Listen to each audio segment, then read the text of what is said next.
C'est un récit clair, il n'y a pas d'ambiguïté dedans et que c'est la seule histoire dans le Coran qui est relatée du début jusqu'à la fin.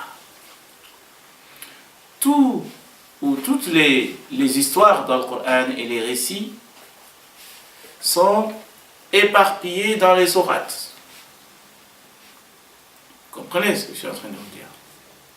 Ça veut dire que vous allez voir des récits où une partie dans telle sourate, une autre partie dans l'autre sourate, comme on a vu avec qui? Moussa. Avec Moussa, alayhi salam. On va voir dans Surat Taha, on va voir dans Surat Al-Baqarah, puis on va voir ça dans Surat Shu'ara, et puis, etc. Surat Al-Isra, etc. D'accord? Et donc ici, le récit de Youssouf, c'est dans une sourate, début jusqu'à la fin. Même pas d'interruption. Allah, il commence à raconter toute l'histoire.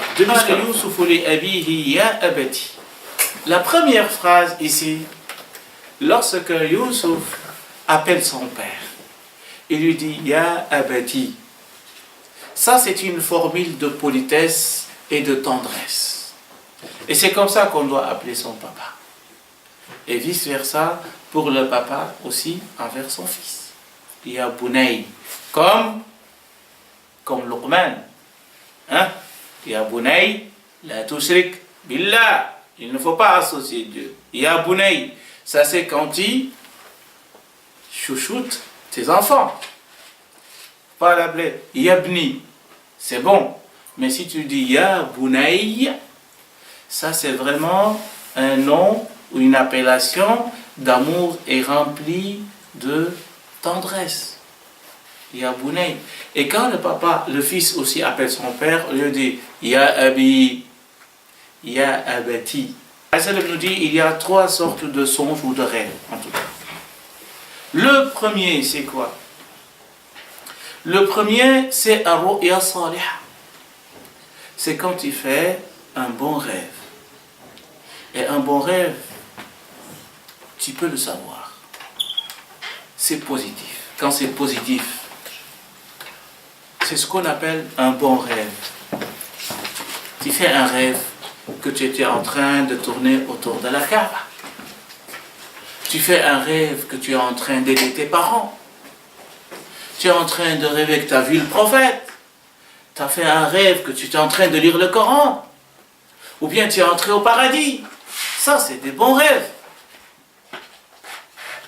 Le prophète nous dit, ça, c'est la première sorte. La deuxième, c'est hadithun nafsi. Ça veut dire quoi, hadithun nafs? C'est quand la personne aime quelque chose, ou il a des soucis, il a des préoccupations sur quelque chose. Généralement, lorsqu'il va aller au lit, il va rêver de ces choses-là. Comprenez? Tellement envie d'acheter une voiture. Hein? Et là, oui, tu mets de l'argent de côté, tous les jours, oui, ça va. Quand ça va être complet, l'argent, pendant ton sommeil, tu peux rêver que tu as acheté cette voiture. Comprenez ce que je veux dire? Ce qui vous préoccupe peut venir dans vos rêves. Et la troisième, c'est ce qu'on appelle ru'ya al-shaytan. Ça, c'est shaytan.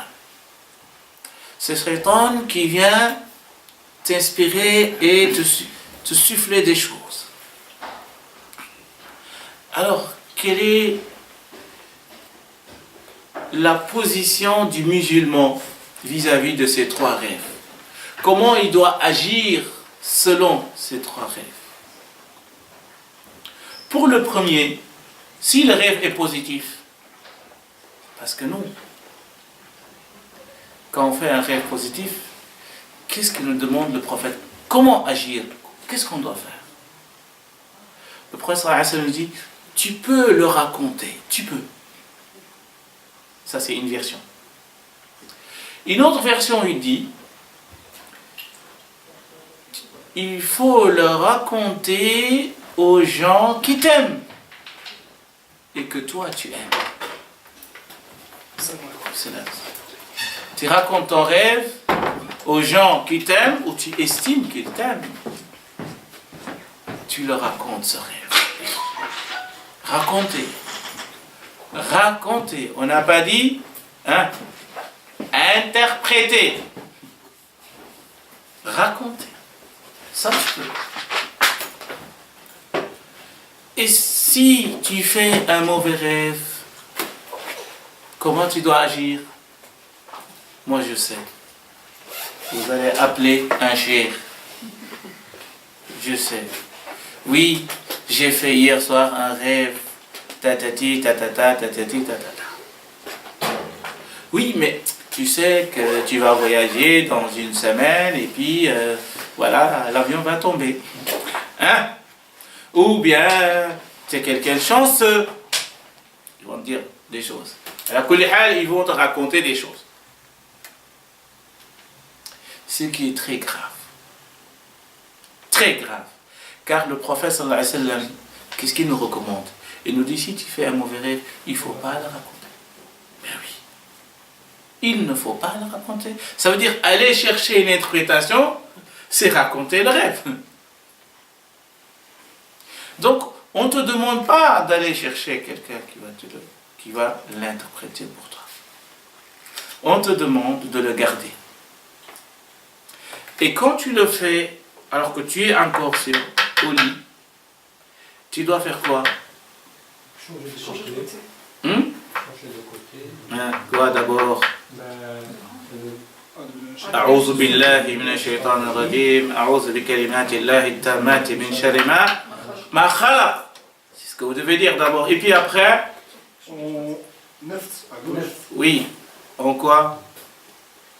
On crache. On crache du côté où? Gauche. Non, du côté où on a vu le rêve. Hein? Pas. Hein? D'accord? Et puis après, on fait quoi? Hein? Non. Non. Tu te lèves, tu pries de rak'at.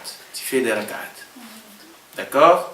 Et puis tu retournes au lit et tu changes d'endroit. Ça veut dire tu changes de position. Je répète. On fait un mauvais rêve, il ne faut pas appeler Cheikh Mohammed. De toute façon, moi je ne donne pas une interprétation. D'accord? Deux.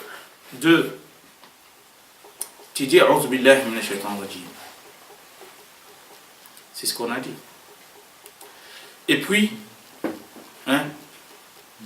tu craches.